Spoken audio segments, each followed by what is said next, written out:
Y eso es algo que, claro, hay un momento que te das cuenta que en la televisión no se va a poder hacer.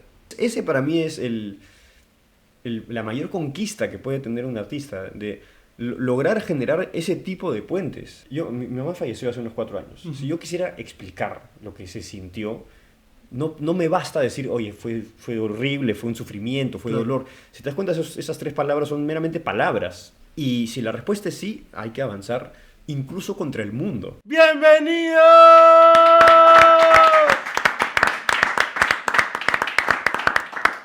Hola amigos, ¿cómo están? Bienvenidos a un nuevo capítulo de La Cuarta Pared, el 10º capítulo. En mi vida me hubiera imaginado que iba a llegar a un 10º capítulo en mi podcast. Pero bueno, acá estamos, estoy muy feliz, gracias por estar aquí. Y hoy tenemos a un nuevo invitado. Él es actor, es director, es profesor, es cantante también. Y creo que como todos los invitados que hemos tenido acá, va a tener mucho que enseñarnos, mucho que decirnos, que nos van a ayudar. A mí también me va a ayudar y a todos los que nos estén viendo seguramente nos va a ayudar. Así que vamos a presentarlo. Él es Fernando Luque. Gracias, Hola Fernando, ¿cómo gracias. estás? Un placer estar aquí contigo y bueno, además qué honor ser parte del 10º podcast. Es un número importante. Lo pensé, el 10º capítulo Fernando viene. Así que encantado, ¿no? Muchas gracias. No, gracias a ti por estar acá. En este podcast hablamos un poco bastante de la actuación, del teatro, de la vida del artista, de lo que pasa detrás de lo que la gente no ve. Vale, justo los temas que me interesan. Genial. ¿Cómo descubriste la actuación? En secundaria, pero ¿cómo así dijiste, esto es diferente? Bueno, es una historia que ya vengo contando varias veces y es curioso, ¿no? Porque claro, ya la repito y al final se ha vuelto como un cuento, ¿no? Ha sido hace tantos años. Pero básicamente yo empecé, estaba en segundo de media, me acuerdo que hubo uno de estos juegos florales, Okay. donde podías hacer poesía, teatro o literatura, si no me equivoco.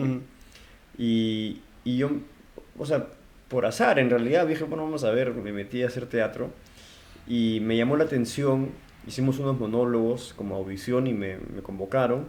E hicimos esta obra, que era una obra de César de María, que es un autor peruano importante. La obra se llama Kamikaze. Okay. Y en el colegio le dieron una cierta importancia, o sea, lo hicieron bien, me recuerdo, ¿no? Llamaron a un director, que incluso es un director que trabaja actualmente, que se llama Malcolm Malca. En ese momento yo no sabía quién era, pero era un chico que ya trabajaba, en ese momento era un chico, ¿no? Claro. Y hicimos esta obra y yo me tocó el papel de malo. Tenía que... Okay.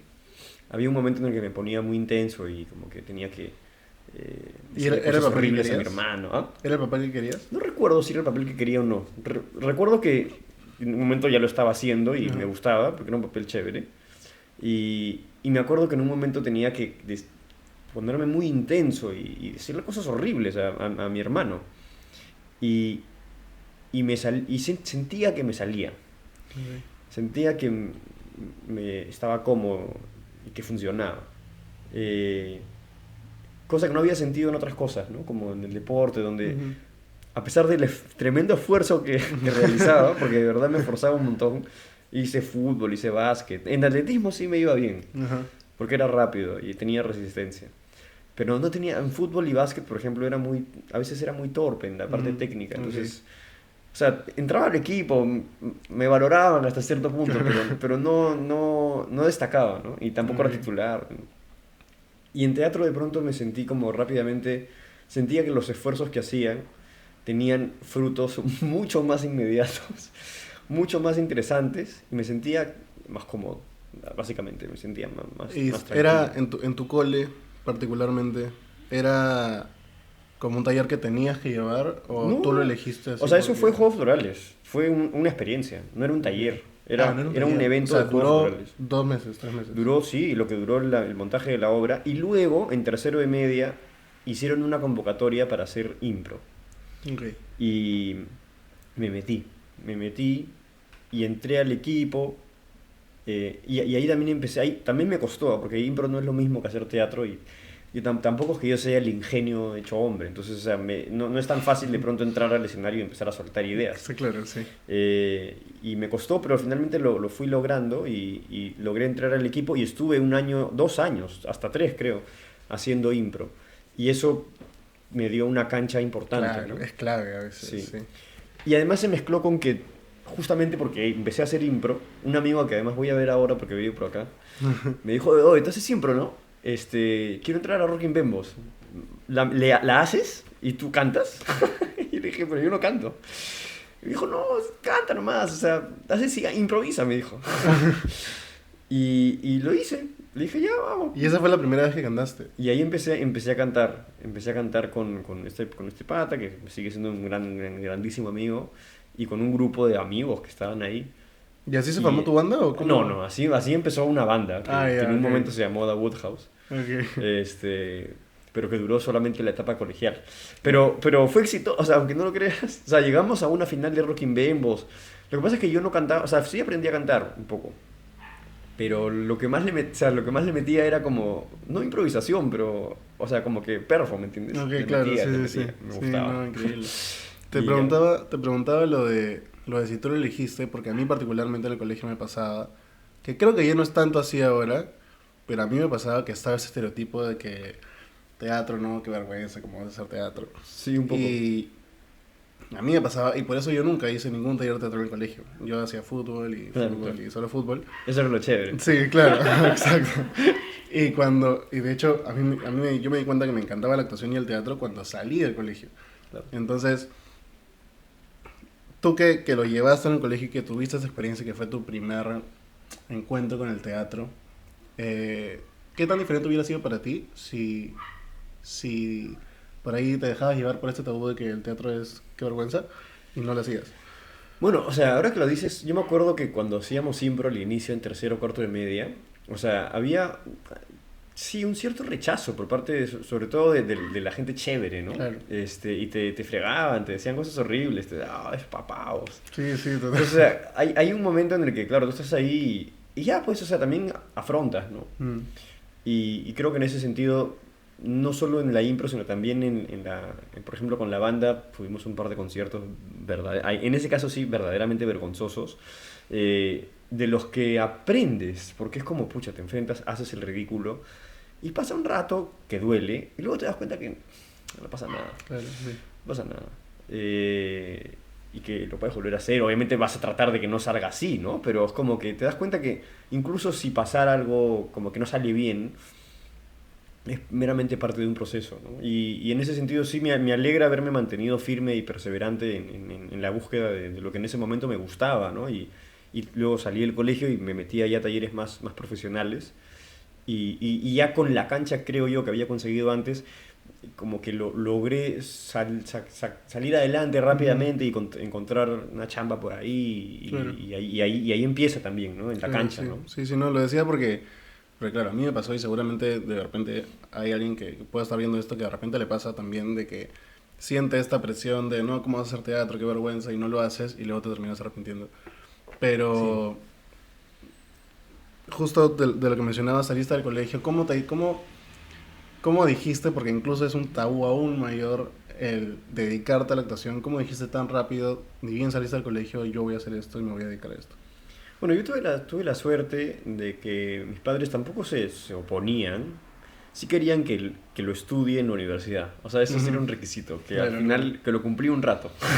Claro. Este, pero, o sea, a mi papá siempre le ha parecido, por ejemplo, que el teatro es una cuestión cultural, es una cuestión donde hay Muy bien. sabiduría, conocimiento. Mm.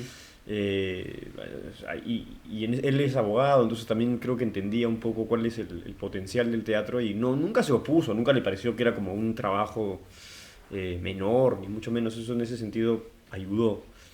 Eh, Además, a él le gusta, ¿no? El cine. Entonces, creo que en ese sentido valoraba ese aspecto, Y nunca ¿no? hubo un miedo de por medio. Sí había un miedo. O sea, no creo que haya sido la carrera que él hubiese querido.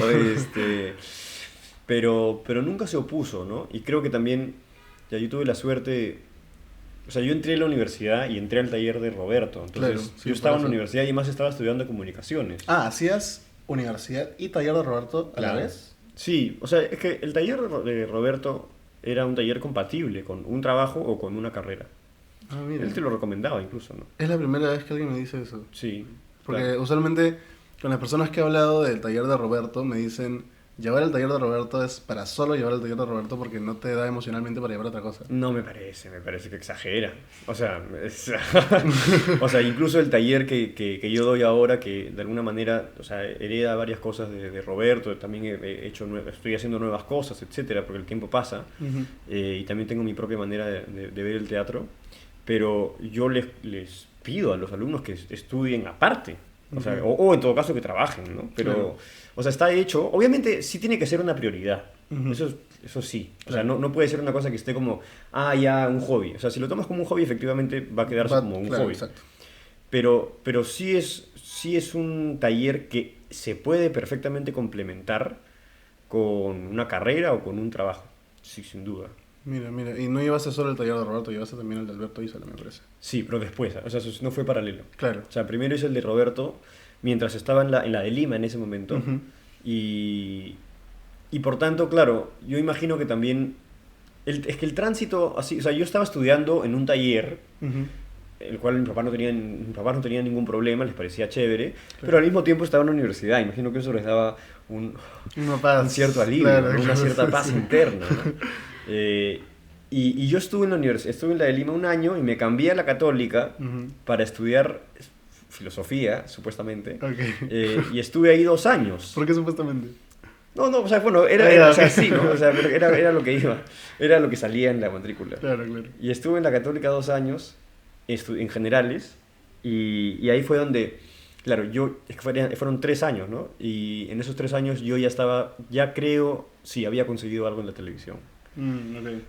Y entonces, como había habido ese paso veloz, sí es cierto que dije, bueno, ya si ya he podido encontrar la tele tan rápido, me sentía capaz de seguir haciéndolo, y yo ya estaba un poco desencantado de la universidad. No, o sea, sí sentía que a mí me gusta leer, siempre me ha gustado investigar por mi propia cuenta, y a veces me veía obligado a investigar temas que en ese momento no eran de mi total interés, o que no sentía que fueran tan relevantes para ese momento en mi vida, y los tenía que investigar porque la universidad me lo exigía. Claro, esto mi papá obviamente no lo entendió y no lo entenderá jamás. Claro. Yo decía, yo no es que quiera salirme de la universidad porque me aburra la parte intelectual, sino porque tengo ya un bagaje de lecturas. Creo que también en el colegio en el que estuve, creo en la Inmaculada, te inyectan un poco esa sed de conocimiento, ¿no? Entonces yo tenía ya mis propias maneras de acercarme al mundo intelectual, a lo teórico. Tenía un oficio ya, porque ya trabajaba como actor. Y tenía muchas ganas de explorar diferentes cosas, ¿no? Entonces tomé la decisión de salirme de la universidad, y eso sí, o sea, tenía 20, creo, 19. Y sí, obviamente mis papás se pusieron muy nerviosos, ¿no? Muy nerviosos, y hasta ahora, tengo 30 ya, hasta ahora mi viejo me manda links, enlaces de universidades a distancia. Eso no para, yo pensé que paraba en algún momento. No para. No para. No. Y luego te dice, no, yo no voy a mandarte más, pasan 2 meses y dice, oye, pero por si acaso. Y nada, o sea, en un momento lo pensé, hace unos 4 años, 5 años, pero es que bueno, ya la vida te lleva por un lado, ¿no? Claro, y hace mucho tiempo que yo tengo mis propios proyectos y, como te digo, mis propias investigaciones. Entonces yo no sé hasta qué punto, o sea, ya conseguí lo que he conseguido sin ningún título. Yo tengo secundaria completa y ya está, o sea, y ahora sí, obviamente sí estudié actuación. Claro. Y la estudié en diferentes sitios que, claro, no, lamentablemente donde estudié no te dan un título que tenga un respaldo de la nación, claro, ponte, sí, ¿no? Exacto, sí. Pero sí estudié en varios lugares y he estudiado por mi cuenta también en muchas cosas, y finalmente he enseñado ya 5 años seguidos, lo cual para mí es que esto es un cliché a veces, pero es que es tan cierto. O sea, solo te das cuenta lo cierto que es cuando lo haces, claro. Que es que cuando enseñas, de verdad, el aprendizaje finalmente se completa. Y es un proceso bien bonito. Interesante que enseñando te das cuenta de que ahí recién estás terminando de aprender. Claro. Qué cool. Te quería mencionar lo de no estudiar, porque no quiero, tampoco es que no estudien, tipo. Pero justificándote. Claro, sí. Papá, por si acaso. Sí, no, si quieren estudiar, estudien, si pueden estudiar, estudien. No, estudiar es maravilloso. Sí, seguramente que sí, pero Pero claro, te quería mencionar esto porque creo que también va acompañado de los principios de uno. Porque muchas veces, particularmente a mí me pasa esto de que yo no, o sea, salvo algunos casos extremos, siempre recalcando, este, yo no trabajaría de algo que no me gusta. O Claro, sea, así me paguen la vida, yo no trabajaría todos los días en una oficina de algo que a mí no me llena. claro, sí. Entonces, claro, estudiar algo que de repente no era de lo que a ti tú buscas investigar y aprender y decidir no salirte por rebelde o porque no la universidad no, sino porque buscabas aprender otras cosas, pero realmente querías aprender. Sí, sí, y eso me parece muy importante. O sea, sí, sí, sí, con el tiempo siento que he entendido que, pucha, es realmente un privilegio tener la posibilidad de arriesgarte, porque igual siempre es un riesgo, Sí, de claro, arriesgarte a buscar hacer algo que sea tu propia vocación, ¿no? totalmente. Eh, pero claro, si uno tiene esa posibilidad, entonces evidentemente creo que es casi como un deber intentarlo, ¿no? Hacer lo posible para estar en esa línea y perseverar ahí.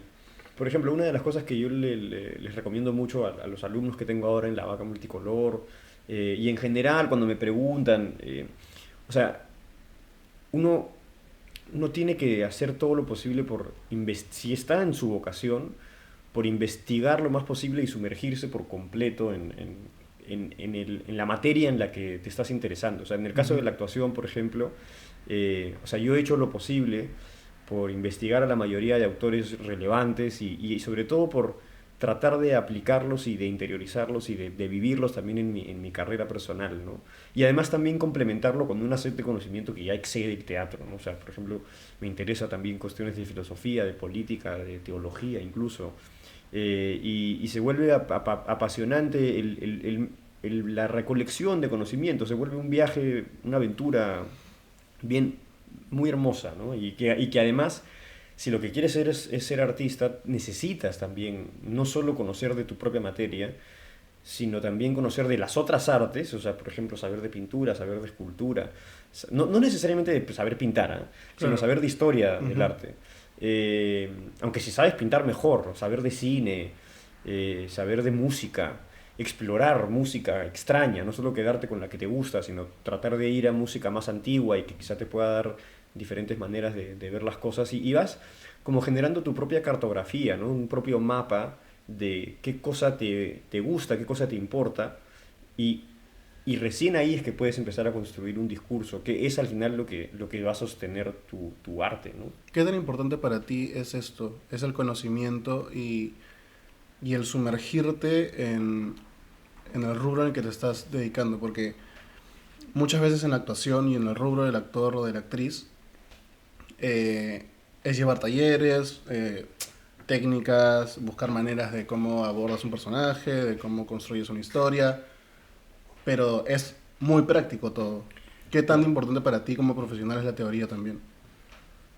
Mira, la teoría actoral es importante, hay que leerla, pero claro, en cuanto al oficio exclusivo de actuar, la actuación para mí es muy parecida al canto o al baile, por ejemplo. Okay. Entonces, para dominar bien esas habilidades, hay una cuestión mucho más importante que tiene que ver con la práctica, con el conocimiento inmediato del cuerpo, eh, y que al final la teoría queda un poco, a veces en un segundo plano, para ser Ujú. enteramente francos. O sea, quiero decir, si tú quieres aprender a cantar y te lees 200 libros sobre cómo aprender a cantar, me temo que no te va a ayudar tanto como realmente ir donde un profesor de canto y que te diga claramente y prácticamente cómo haces para que el diafragma te apoye en el Claro, aire y la voz pase a colocarse aquí, ¿me entiendes? O sea, que lo leas en un libro no sirve tanto. sí, total. Y lo mismo pasa un poco con la actuación.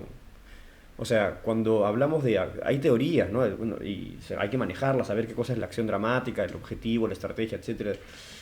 Pero al final, si tú no eres capaz de pasar eso a tu cuerpo y entenderlo físicamente y usar esas herramientas como el carpintero que viene y usa la llave inglesa para armar su mesa, entonces vas a ser un actor que simplemente piensa, pero no está verdaderamente No actuando, ¿no? ejecuta, claro. Y además, la teoría también tiene la posibilidad de, mostrarte cuál es el potencial del teatro. ¿Qué se puede hacer con el teatro? Ujú. Entonces ahí también entran ya otras cuestiones que tienen que ver, por ejemplo, ya no tanto con el arte de actuar exclusivamente, sino con el arte de dirigir un montaje o de producir un montaje. Ujú. ¿Qué se tiene que lograr en un montaje? Y ahí sí ayuda a tener claro cuáles son las potencialidades teóricas y cuáles son los límites del teatro, qué cosa se puede romper, qué cosa es la teoría de Aristóteles, o cómo Aristóteles describe el drama, qué vendría a ser el postdramatismo, qué es el teatro del absurdo, etcétera. Te empiezas a ubicar, ya no tanto solamente como un actor que llega y hace su trabajo de intérprete, sino como un artista que tiene un discurso y un pensamiento y un conocimiento además de lo que es la historia del teatro, de lo que ha sido el teatro en cierta época, en la Edad Media, en la Edad Moderna, y qué cosas se puede hacer ahora para que ese teatro tenga el mismo impacto que tuvo, no sé, en Sófocles, en la comunidad griega de hace 2500 años. Ujú. Eh, entonces, por ahí va el trabajo teórico y de pensamiento, ¿no? De tener un arsenal importante de, de ideas De que base. luego tú vas a traducir en tus obras, tanto Claro. como actor, como director, como productor o como gestor cultural. Me pareció interesante porque te escucho hablar mucho y incluso en tu manera de comunicarlo y de transmitir conocimiento, se nota que hay sabiduría, que hay conocimiento, que hay lectura, que hay aprendizaje detrás. Y, y muchas veces cuando se habla de la actuación o del ser actor no se toma tan en cuenta esto de, de Claro. conocer todo lo que hay detrás y toda la teoría que puede ayudarte también a formarte como artista. Vamos a parar un segundo, unos minutos nada más, para nuestro segmento que siempre hacemos, donde vamos a descubrir unas 5 preguntitas que le vamos a hacer a Fernando. ¿Y qué nos va a contar, más o menos, cuáles son sus respuestas? Así que nada, eso es Rompiendo la Cuarta Pared. Bueno, vamos a empezar con el segmento de Rompiendo la Cuarta Pared, donde van a haber 5 preguntas y en esta oportunidad, porque solo ha sido en esta oportunidad, va a haber algo extra, una sorpresa, porque creo que es algo que puede haber marcado a Fernando o alguna inspiración de repente, no sé. Vamos a ver. Primera pregunta. Qué miedo, ya. ¿Hay algún actor o director que haya sido tu inspiración, una inspiración para mí y para mi carrera? Sí, o sea, bueno, Stanley Kubrick. Stanley Kubrick es un director de cine en este caso, que ha sido como que muy importante. O sea, sí me marcaron la mayoría de sus películas, me parecieron absolutamente brillantes. El rigor estético que había en cada una de ellas, el tiempo que se tomaba, la potencia además de sus películas siempre me marcó. Y actor, siempre me ha gustado mucho Daniel Day-Lewis, que es un actor que, o sea, es muy famoso, pero no es tan mainstream, ¿no? O sea, no es como Claro, Brad Pitt. claro. Ha ganado Oscars y todo, ¿no? Pero tiene unas películas maravillosas. Mi pie izquierdo, por ejemplo, es un peliculón. Hay otra película que se llama Petróleo Sangriento, que la dirige Paul Thomas Anderson. Y también tiene una profundidad ese hombre en su mirada y lo que te comunica en cada toma que inolvidable. ¿Tengo algún ritual o manía antes de entrar al escenario? O sea, si lo tengo, no es así hiper riguroso. O sea, no es Ok. como que. Siempre no es como si no lo hago, no salgo. Claro, ¿no? claro. O sea, en ese sentido no soy tan dogmático.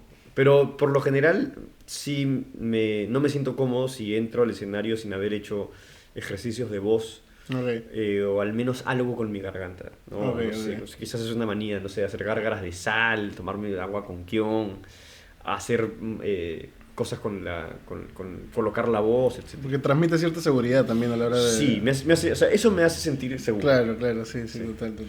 Tercera pregunta. ¿Alguna cosa paranormal que me haya pasado en el teatro? Paranormal. Uf. No sé si llamar paranormal al hecho de que ha habido varios momentos en los que, o sea, es tan intensa la experiencia actoral y lo que el personaje me está dando que, claro, hay algo hay algo metafísico en lo que se puede llegar a sentir. En ese sentido podría decirse que podría rozar lo paranormal, pero no, claro, no más que eso, digamos que nunca he visto un fantasma, Claro, ni nunca he claro. sentido una presencia así oscura o angelical en una función, eso no. Ok. Eso. Actuar, enseñar o dirigir.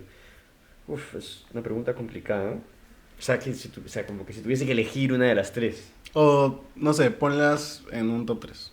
¿Cuál es la que más disfrutas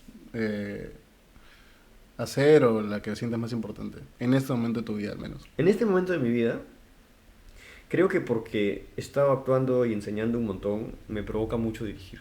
Mm. Eh, pero es también por eso, ¿sabes? Porque no es que me aburra, ¿no? Pero claro, hay un momento en el que si actúo todos los días o si enseño todos los días, Claro, puede llegar a cansar claro, en algún punto. termina por volverse un poco rutinario, ¿no? Claro, sí. Y hace mucho tiempo que también he dirigido en estos años, pero no tanto como actuado y enseñado, lo cual he hecho sin parar. Claro, sí. Entonces ahorita me provocaría dirigir más. Ok. Bueno, veremos a Fernando dirigiendo entonces. En 40 años que me veo haciendo, bueno, si no estoy en la tumba, porque ya tengo 30, ya 40 años serían 70. No, bueno, normal, sí, pues sí, se vive, ¿no? Se sobrado. vive. ¿Quién sabe igual? ¿Quién sabe? La muerte está a la vuelta de la esquina. Pero en 40 años, ¿qué me veo haciendo? O sea, idealmente con una estabilidad económica boyante, habiendo hecho las obras que me hubiese gustado hacer y con hijos también, sí, me No, gustaría mira. tener hijos. Y Lo decía más porque de repente hay muchas personas que dicen, uy, no, a los 70 quiero estar en mi cama durmiendo, descansando sin que nadie me moleste. Otras personas que dicen, no, a los 70 yo quiero seguir dirigiendo, quiero seguir actuando, no sé. o sea, yo durmiendo en mi cama, la verdad que qué aburrido, no sé, no me entusiasma mucho esa idea, ¿no? O sea, en todo caso me gustaría llegar a la vejez y tener la fuerza para seguir haciendo cosas quizás con menos intensidad Claro. y con más espacios de ocio, sin Ujú. duda.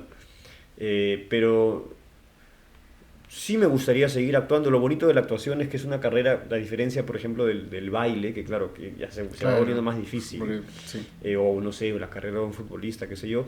Tú como actor puedes es interminable. seguir haciendo Sí, trabajos claro. hasta el final de tu vida, ¿no? Y es más, hasta vas ganando como una profundidad muy interesante, ¿no? Sí, no, totalmente. Así que no me molestaría para nada seguir actuando o dirigiendo, ¿no?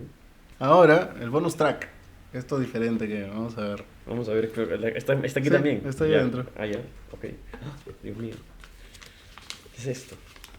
¡Oh, el Joker! Te escuché decir que el Joker fue como el personaje que te marcó. ¿Por qué?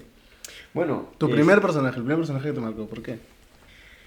o sea, el Joker es un personaje muy profundo, muy oscuro también. Ujú. De hecho, o sea, profundamente oscuro. Es probablemente, a mi gusto, de las cosas más... O sea, es como una suerte de Satanás contemporáneo. Sí, Ya, totalmente. no tanto, ¿no? Es distinto, obviamente, pero es una criatura que se ha entregado al caos. Ujú. Pero claro, a mí el que me parece extraordinario es el de Heath Ledger. Ok. Ese guasón me parece realmente que, o sea, milagroso, en el sentido de que logra convertirse casi casi en una figura mitológica, ¿no? Hay un fragmento de esa película donde Heath Ledger, bueno, el Joker, o sea, básicamente expone su visión de la vida, que es entregarse. No planea nada. Es como, Ujú. se lo dice a Harvey Dent, ¿no? Yo soy como esos perros que están detrás de una camioneta y simplemente corren y corren y ni siquiera saben por qué. Claro, sí, sí. Lo cual, o sea, es por más que sea terrible las cosas que hace, creo yo que la razón por la cual el Joker termina estando como póster o el polo de mucha gente, y es como que un Claro. personaje tan icónico que lo quieres, te encariñas con él, lo admira, hay gente que lo admira. Sí, sí, sí.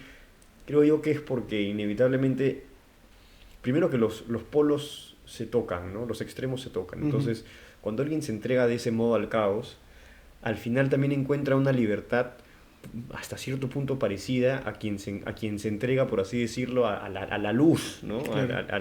Se termina pareciendo un poco al santo. De hecho, por eso es que Batman, que es supuestamente lo opuesto al Joker, Ujú. en el fondo se complementan, Claro, ¿no? sí, Y se lo total. dice el Joker en varias ocasiones. El Joker para mí es una representación de lo que, por ejemplo, en el Yin Yang es el lado Claro, caótico, claro, oscuro. claro, sí. Es la encarnación de eso, es el símbolo de eso, Y- es como un dios. ¿Y por qué te marcó tanto? Eh, Porque te confronta con ese lado de la existencia, porque ya me parece que incluso que el personaje del Joker te invita a una reflexión existencial, ¿no? Totalmente. ¿Qué es eso a lo que él se entrega? Ujú. Que, de nuevo, en el Yin y el Yang está simplemente como una parte de la existencia que es lo oscuro, lo caótico, de lo cual además no se puede prescindir, porque si hay demasiado orden, si hay demasiada luz, por así decirlo, hace falta en algún momento también ese condimento caótico que el Joker lo representa en su extremo más abismal y más Claro, peligroso también. sí. Pero justamente para eso está el arte, ¿no? Mm, Porque justamente en el arte es donde las prohibiciones y los tabús culturales pueden quedar un momento suspendidos para que el ser humano pueda tener una contemplación un poquito más omniabarcante de lo que es la existencia, que claro, incluye, nos guste o no, el lado oscuro, extraño, misterioso, también malvado claro. de las cosas. Y en ese sentido el Joker es un personaje que se mete Sí, en cabeza, ¿no? mencionaste que el Joker te hacía confrontarte existencialmente hablando. ¿A qué conclusión llegaste?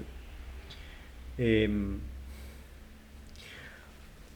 claro, o sea, las conclusiones terminan por hacerte entender que al final la diferencia entre el bien y el mal es bastante más difícil de señalar de lo que uno quisiera. Bastante subjetiva podría ser. Bastante subjetiva, hasta cierto punto es muy probable que no exista Claro, una diferencia. sí, exacto. Y eso es abrumador, ¿no? Es realmente como, porque si no existe, o sea, si esa es la conclusión, ¿me entiendes? Eso es como, Sí, no, entonces, ¿qué hacer frente a eso? claro.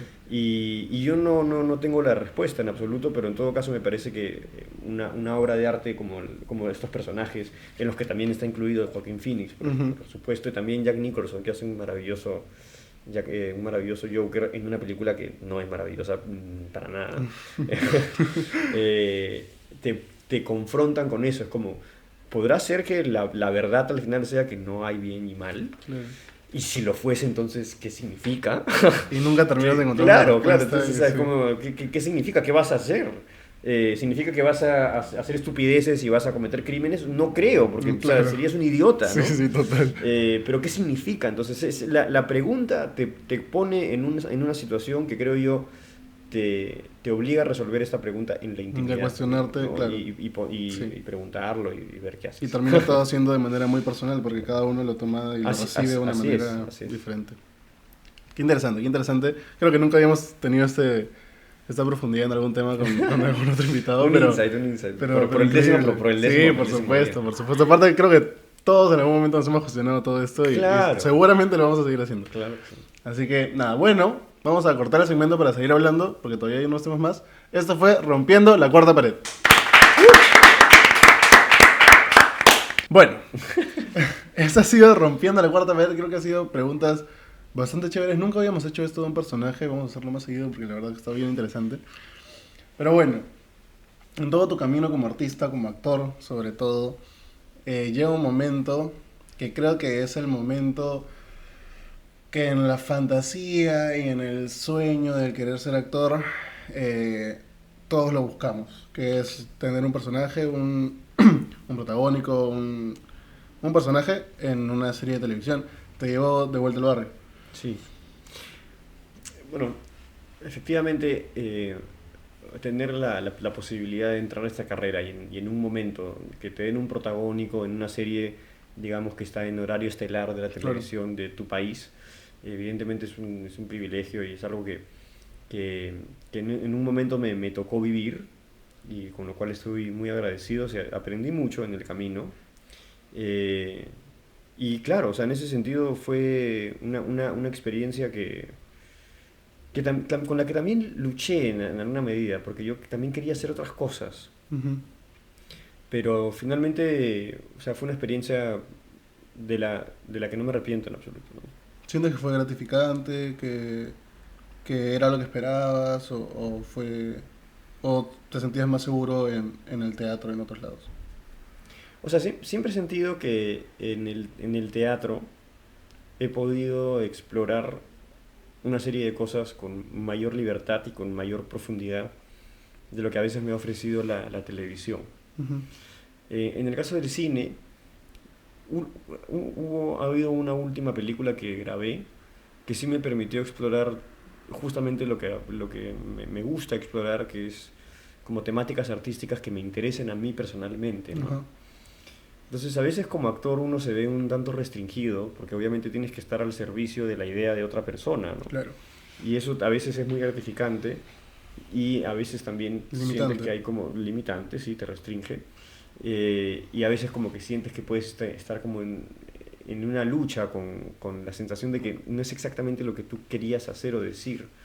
Entonces eso es algo que pasa, también depende de lo que uno quiera como actor, ¿no? O sea, sí, es cierto que me he dedicado principalmente a actuar toda mi vida, pero también escribo, por ejemplo, ¿no? Ujú. Y justamente como lo que comentábamos hace un rato, digamos, he investigado una serie de temas de los que me gustaría hablar y hablarlos desde mi mirada. Claro. Eh, y eso es algo que, claro, hay un momento que te das cuenta que en la televisión no se va a poder hacer. Eh, y por eso fue que también terminé saliéndome, ¿no? Ujú. Porque no encontraba el espacio que yo sentía que necesitaba para, para poder hacer esa exploración artística que yo consideraba necesaria. Justo eso, por eso te lo preguntaba, porque me pareció, porque claro, como mencioné, llegar a la televisión, tener un personaje es esta fantasía o este ideal que buscan o que buscamos todos cuando empezamos o cuando estamos en el proceso de ser actores o artistas. Eh, y no es muy común, que para nada me parece malo o bueno, no, me parece súper válido y súper increíble esta decisión de poner tus sueños o tus metas o tus principios o lo que tú realmente quieres hacer por sobre eh, el estar en televisión. Claro. Eh, ¿qué, te, qué era eso que te motivó? O sea, ¿qué querías hacer que dijiste tengo que salir para poder hacerlo? Yo lo que quería, lo que quiero y lo que estoy haciendo es... O sea, para mí el arte es un proceso a través del cual uno comparte su propia travesía existencial. Okay. Esa es mi concepción de cómo funciona un proceso artístico y una carrera artística. Que ya ni siquiera es una carrera, es una vida artística. Uh-huh. Entonces, sí, para mí sí es necesario que haya una interpelación del artista en cuestión sobre su propia vida, sobre lo que significa existir, sobre lo que significa el estar vivo. Y cuando uno se sumerge en esa búsqueda, que es una búsqueda espiritual, o sea, no hay otra manera de llamarla, eh, las obras de arte empiezan a brotar de uno con la misma organicidad con la que brota una flor. Claro. Eh, ¿Por qué? Porque al final el arte es meramente medios expresivos vía los cuales tú vas a compartir lo que te está pasando internamente. Entonces, por ejemplo, yo siempre pongo un ejemplo que me sirve mucho, que es, eh, por ejemplo, mi mamá falleció hace unos 4 años. Uh-huh. Si yo quisiera explicar lo que se sintió, no me basta decir, oye, fue horrible, fue un sufrimiento, fue Claro. dolor. Si te das cuenta, esas tres palabras son meramente palabras, que obviamente ¿no? hacen entender, Transmitan, o sea, claro, como que hacen sí. entender que sí, sufrí. Pero no voy a poder transmitirte lo que sentí internamente y Claro. subjetivamente. Entonces ahí entra el papel del arte, en el cual es como, y siempre uso esta metáfora un poco graciosa, pero que es muy buena a mi gusto.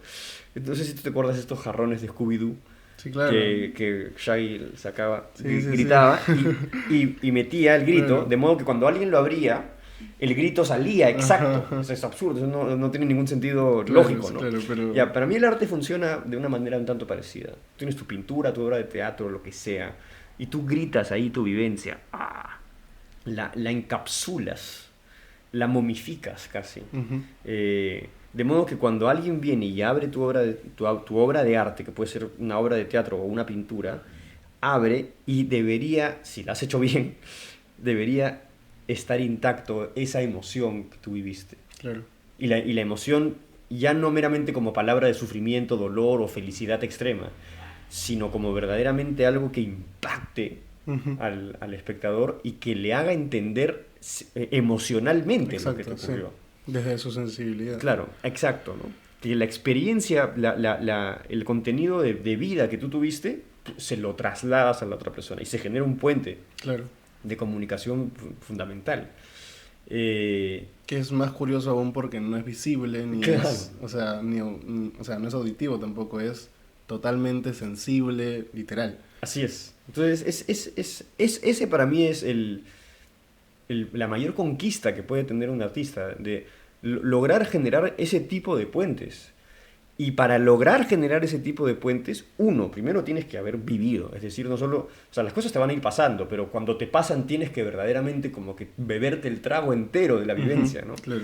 Y una vez has tenido esa vivencia y también las vas buscando, ¿no? Porque es como, ok, van a pasarte cosas, pero además tú tienes que ir investigando tanto en libros y también en otras cuestiones, irte a la naturaleza, investigar, pensar, meditar, qué sé yo, la manera que tengas de acercarte, de profundizar más en la vida. Y cuando lo haces, te das cuenta que te vas a ir como cargando de vivencias, que luego, si tienes la técnica, la puedes depositar en una obra de arte. Mi salida es con esa búsqueda, ¿no? Ujú. Que, pucha, es costosa. O sea, yo no siento que haya terminado de encontrarlo, porque además siento que justamente la carrera es eso, Un proceso constante. es un proceso constante, Ujú. que solo se va a ver cuando uno muere. Claro, O sea, total. recién ahí es cuando tienes la carrera completa y todos los personajes y todas las obras que hiciste deberían haber terminado de componer esa gran vida en el arte, por así decirlo. Justo con algunos de los invitados que hemos tenido hemos conversado y hablado del momento en el que te detienes a ver todo lo que has avanzado y todo el proceso que has llevado.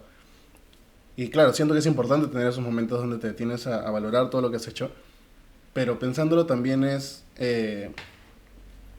siento que el artista o el actor nunca estamos buscando ese objetivo y ahí nos quedamos. Creo que llegamos a ese objetivo, sí, lo vemos que increíble, pero también estamos siguiendo siendo ambiciosos y ahora qué hacemos y creo que el proceso nunca para. No debería. Hay casos, ¿no? O sea, ahora que hablabas, por ejemplo, hubo un personaje que yo interpreté hace mucho tiempo que también me impactó mucho, que se llama Arthur Rimbaud.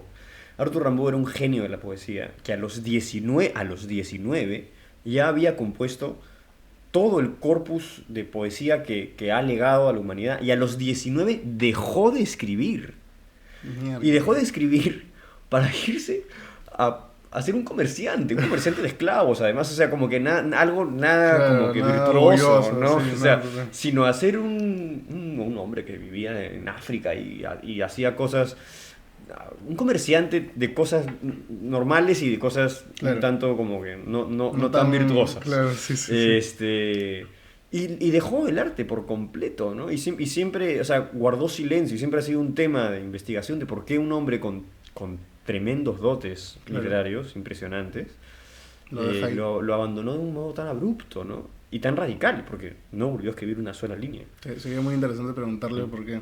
Efectivamente. No, Lástima que no. esté muerto. Sí. No, pero qué interesante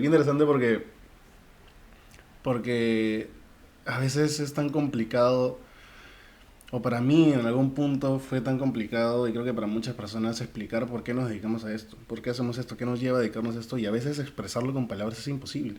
Sí. Y solo cuando lo ejecutas y te pueden ejecutarlo, ven cierta pasión, que lo entienden, pero a veces ponerlo en palabras no se puede y el arte es lo único que lo explica. Sí, efectivamente. Hay como una suerte de... O sea, hay que ser un poco mártir, ¿no? Un poquito. Y está bien, o sea, tiene su belleza también el hacer ese sacrificio. Y claro, o sea, obviamente no necesariamente va a ser siempre color de rosa, ¿no? No, para O sea, nada, eso claro. lo puedo, o sea, lo firmo, o sea, no, es difícil. Sí, Y claro. más aún en un país como el nuestro. ¿Fue alguna opción para ti rendirte? Sí, lo es. O sea, siempre, o sea, siempre está la posibilidad de decir, oye, fácil, haz otra cosa y ya está.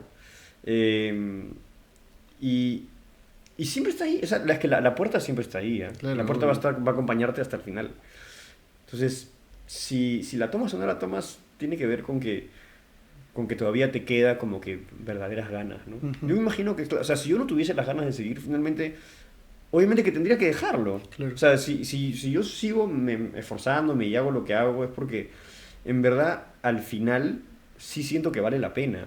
Claro. Vale también la alegría, o sea, es un proceso monstruo y espero también que en algún momento también las cosas terminen de ser siempre estables, qué sé yo, pero, pero el camino, o sea, el camino del arte, si lo tomas en serio, es un camino de vida que recompensa en, en un nivel que no tiene nada que ver con lo económico o que va más allá de incluso del reconocimiento, ¿no? O sea, por Ujú. ejemplo, yo me pregunto por qué Van Gogh pintó toda su vida del modo como pintó, si, si eso lo llevó a la ruina Ujú. económica. Kierkegaard, que no era un artista, era un filósofo, pero era casi era un artista. Nietzsche también. Ninguno de ellos, esos tres, por ejemplo, fueron reconocidos en su tiempo, pero hicieron lo que hicieron, creo yo, ya ni siquiera era porque querían, era porque no podían evitarlo. O Claro, sea, sí, sí, es sí. porque ya es casi una necesidad, ¿entiendes? Entonces, en ese sentido, si no hay esa pulsión, esa necesidad, tarde o temprano esa puerta de salida se va a poner como que bien llamativa y vas a decir, ya Mm, fue. sí, total. ¿Y sabes Y qué? Me parece interesante y bien curioso y hasta una solución.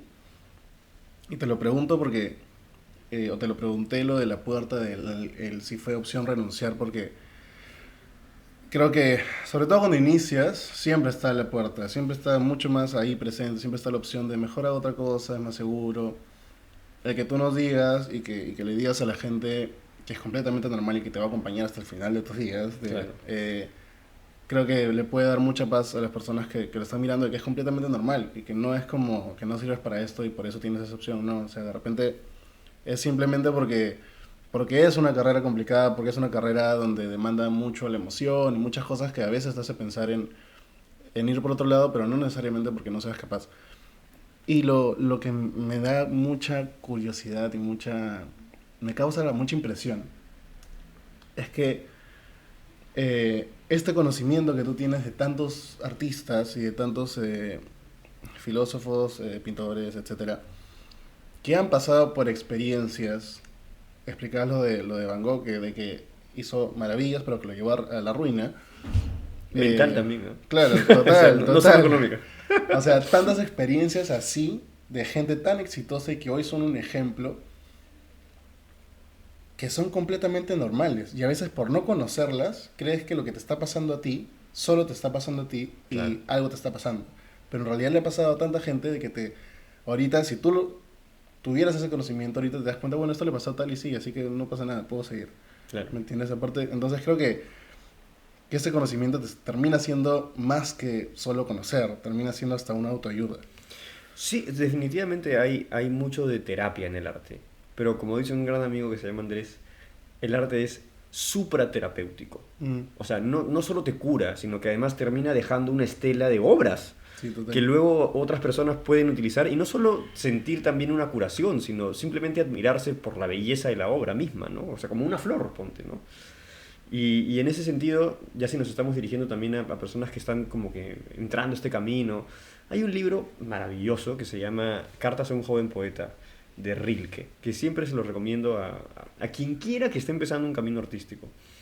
Rilke es un poeta muy importante, muy reconocido, que ya en el momento en el que era reconocido recibe unas cartas de un joven poeta Ujú. que quiere ser poeta y le manda unos versos y le dice, oye Rilke, Reiner María Rilke, ¿tú crees que puedas darme un consejo sobre si mis poemas están bien o mal? Y Rilke le responde unas cartas pero sublimes, donde la idea principal es, mira, se me hace odioso hacer un juicio artístico. Empieza así. Ok. Yo no siento que sea yo quien deba darte un juicio artístico. Te podría decir que tus versos pueden estar un poco anquilosados, un poco rígidos, etcétera. Pero lo más importante que te recomiendo si quieres ser poeta es que en la más íntima soledad te preguntes si eres poeta. Y si la respuesta es sí, entonces carga tu cruz Y al mismo tiempo también disfruta porque va a ser un proceso tan bonito como que de pronto vayan haciendo una flor dentro de ti. Pero si la respuesta en esa intimidad que solo te compete a ti y a tu conciencia, si la respuesta es no, entonces también alivíate porque quizás vas a encontrar tu vocación en otro espacio, que quizás no sea el arte, pero quizás vas a tener una vocación distinta en la cual vas a poder igual desarrollarte de igual manera. Pero lo más importante es que haya esa honestidad contigo mismo. Y si la respuesta es sí, hay que avanzar incluso contra el mundo, que eso también es bien importante. Si tú te has dicho sí a ti mismo en ese proceso, entonces justamente por eso Rilke lo marca bien, como prepárate. Claro. Prepárate porque no va a ser fácil y al final va a ser hermoso, pero también puede ser una pasión. Totalmente. Y si no, también alégrate porque vas a poder también encontrar tu vocación en otra cosa y además vas a seguir pudiendo aportar y disfrutar de las cosas artísticas, quizás no como agente, Claro. pero como espectador, que no es poca cosa tampoco. No. Y ese me parece que es el consejo más importante que yo he leído en todo mi peregrinaje por esto, ¿no? Y lo potencio y lo magnifico porque siento que no solamente es una verdad contigo mismo, sino es quitarle el valor a lo que otra persona te puede decir. Claro, tal cual. O sea, si tu consciente dijo sí, claro, entonces lo que diga tu papá, tu mamá, tu profesor, incluso, sí, también se los insisto siempre en eso, incluso lo que te pueda decir yo o tu jurado, no importa. O sea, tú tienes que seguir nomás porque ya tú te dijiste sí a ti mismo. Y eso termina siendo lo más importante. Gracias, sí. Interesante. Quiero hablar un poquito de la vaca multicolor. Encantado. Cuéntanos los talleres que hay, pero también quiero saber más allá de los talleres, cuál es el objetivo que tienes tú como fundador de la vaca multicolor hacia el público artista. Bueno, el objetivo es que todo lo que hemos dicho se vaya haciendo realidad poco a poco, en el sentido de que yo estoy tratando de hacer eso con mi propia carrera. Es difícil, pero sí, siento que he logrado ciertas cosas. Y la idea es construir un sitio donde a quien vaya pueda tener la oportunidad de empezar un camino semejante. Y en ese sentido ofrecemos las herramientas que humildemente podemos ofrecer y al mismo tiempo también tratamos de construir un espacio donde haya esa sinergia, ¿no?, necesaria para que se den obras de arte y artistas. Los talleres, hay dos tipos de talleres. Hay talleres libres en los cuales puede ir cualquier persona que no tiene por qué tener un anhelo de ser artista, sino que simplemente quiere saber lo que es, tener una cucharada, por así decirlo, de subirse al escenario, decir unos textos, ser un personaje, decir cosas que nunca se atrevió a decir, qué sé yo. Talleres como esos sacamos constantemente. Ahorita va a haber un taller con Emanuel Soriano que va a estar buenísimo, que es para no actores. Tenemos un taller de actuación para la cámara con Andrea Alvarado, que es, digamos, o sea, puede ser para gente que no tenga experiencia, pero también si tienes experiencia, ahí sí te conviene ir a ese taller porque Andrea sabe muchísimo de cómo acercarte a la cámara y sí creo yo que te puede dar tips bien importantes de cómo dosificar tu energía frente a la cámara. Yo voy a dictar un taller más adelante de villanos y antagonistas porque estaba haciendo puro malvado. Entonces voy a hacer un taller de eso. Ya lo hice y salió bien bacán. Vamos a hacer otro. Y luego está el TAFEL. El TAFEL es el taller de formación actoral profesional que dura 2 años. Y que ahí sí, o sea, si alguien quiere ir, es como vayan si quieren de verdad meterle, ¿no? Claro. O sea, si quieren estar 4 clases a la semana, haciendo una inversión de tiempo, de energía, de dinero también importante, ensayando, comprometiéndose, teniendo la letra lista, teniendo tu vestuario perfecto, ¿me entiendes? Es otro acercamiento. Y ese taller dura 2 años, tiene una audición, o sea, claro, porque la idea es que tú egreses de ese taller con las herramientas. Claro. Y para eso hay una audición y luego hay evaluaciones cada cierto tiempo. Hay 4 módulos y cada módulo, para que tú pases al siguiente, hay un jurado. ¿Y cuál es la mirada del jurado? El jurado viene y te dice... Porque ¿qué pasa? Que yo como profesor, si yo estoy trabajando con un alumno 6 meses, siempre, por más flojo que sea el alumno, hay un progreso. Claro. A menos que ya sea pues un nivel de indisciplina pues impresentable. Pero siempre hay un poquito de progreso. Entonces yo me alegro y digo, mira, qué bacán, hay un progreso. A veces hay un progreso impresionante. A veces hay gente muy talentosa que no progresa mucho y eso no está bien. Hay gente que le cuesta mucho, pero que se esfuerza un montón y sacan adelante un montón de cosas. Pero ¿qué pasa? Que, o sea, ese taller tiene miras a que tú puedas trabajar. Esa es la mirada. Okay. Y más allá de lo bonito que pueda ser el proceso en el que yo creo, al final, lamentablemente, ya para cuestiones de trabajo, es decir, de que tú vayas a poder vivir de esto, necesitas resultados. Claro. Entonces, ¿qué significa? ¿Qué es el jurado? El jurado viene, nunca te ha visto actuar y no conoce tu proceso y solo va a decirte si el jurado siente que está funcionando o no. ¿Por qué? Porque si tú vas a un restaurante y te pides un plato, a ti no te interesa si el chef se esforzó o si es la pasión de su vida o lo que sea. Lo único que te interesa, porque se estás pagando, es que el plato esté bien, como mínimo que esté bien hecho. Claro. O sea, y si te gusta mejor, pero mínimo que esté bien hecho, que no esté en frío, ¿me entiendes? Entonces, al final cuando tú pagas por una obra, y eso hay que entenderlo, tú estás pagando por un servicio. Y el actor que esté parado en el escenario tiene que tener una buena dicción, tiene que entender lo que es un mínimo de acción dramática, tiene que saber plantear sus estrategias, tiene que tener un mínimo de competencia. Y eso es lo que el jurado evalúa. Y claro, es duro a veces. Sí. Siempre lo llevamos hacia una crítica constructiva, pero sí el jurado te puede decir que lo mejor es que repitas.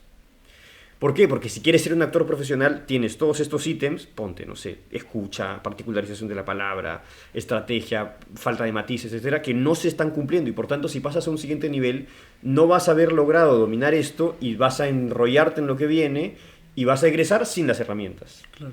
Entonces esa es la mirada que estamos tratando de que sea lo más rigurosa posible, lo más objetiva posible, sin perder de vista, y se los digo siempre cuando hacemos la evaluación, de que tampoco es que ni yo ni el jurado tenga la verdad absoluta, Claro. pero justamente por eso son 3 jurados y mi visión de haber visto el proceso de, claro, o sea, digamos que hacemos lo posible para que el juicio sea lo menos equivocado posible. Claro.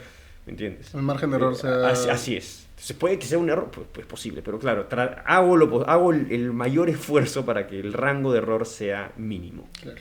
Ya hablando un poco de ti, estás haciendo una obra que están hasta fines de agosto, me parece. Hasta el 24 de agosto. ¿Dónde la pueden encontrar? En la Alianza Francesa es el Tartufo de Molière. Y a mí me encanta, esa obra me gusta mucho, me parece la mejor de Molière. Y yo tengo la suerte de hacer Tartufo, que es un personaje que es el malo, de nuevo. Me he especializado en los malvados. Y nada, Molière es delicioso. Es realmente delicioso. Es como si lo empezaras a decir y sintieras que en lugar de palabras salen joyas de tu boca. Y nada, es un gozo decirlo. Bueno, ahí está la obra, pueden ir a buscarla, Así compren es. sus entradas, vayan al teatro. En Joinas de sábados a domingo. De jueves, viernes y sábados. Y también ahora, si quieren entrar a La Vaca, ya pueden comprar sus entradas para un unipersonal que se llama La Fiesta Saturnal, que es un unipersonal que lo he escrito yo, lo dirige Andrea Alvarado, que es mi socia, mi pareja también. Un saludo para Andrea. Y eso va en agosto. Pero ya las entradas están a la venta en la página de La Vaca Multicolor. Solo tienen que poner La Vaca Multicolor en Google y les va a salir nuestra página. Bueno, ya lo tienen ahí. Vayan, vamos a poner acá el Instagram de La Vaca Multicolor para que puedan ir, para que vayan a comprar sus entradas, para que llenen los teatros, porque los teatros de nuestro país necesitan ser llenados. Así es. Y ya lo dije el capítulo anterior, lo dije el capítulo anterior a ese, ya falta poco, no falta nada, así que lo voy a volver a decir. Voy a estar en una obra que se llama Señor Mostaza, en el Mocha Graña. 15 y 22 de agosto son solo 2 funciones, así que si quieren ir a verme, si quieren ver esta obra que la verdad está bien interesante, vayan a verla. Lo pueden comprar en la página de Compass, que también voy a dejar el Instagram acá. Así que nada, es el 15 y 22 de agosto, vayan a comprar sus entradas. Y agradecerte, Fernando, por haber venido, por haber estado acá. Creo que has dicho muchas cosas que van a ayudar mucho a las personas que hayan visto el capítulo. Y no solamente como artistas, sino en su proceso como artistas y las cosas que puedan estar pasando. Creo que les has dado herramientas tú para que puedan seguir construyendo. Así que muchas gracias por estar acá. A ti, un placer. Muchas gracias. Bueno, amigos, ese ha sido el 10º capítulo de La Cuarta Pared. Ojalá vengan muchísimos más y ojalá hayan visto todos los anteriores porque están muy interesantes. Realmente creo que hasta aquí todos han han puesto un granito a las personas que lo puedan haber visto y en medio de su construcción. Y si no eres artista, hemos hablado de la vida también y creo que también te puede haber ayudado, así que vayan a verlos. Y nada, ese ha sido el capítulo, ese ha sido el 10º capítulo. Síganos en nuestras redes sociales, le vamos a dejar acá el Instagram de La Cuarta Pared, el Instagram de Fernando, mi Instagram, todas nuestras redes sociales. Vayan a suscribirse a nuestro canal de YouTube, aquí les va a salir cómo suscribirse. Y nada, eso ha sido todo, gracias por ver, ¡chao!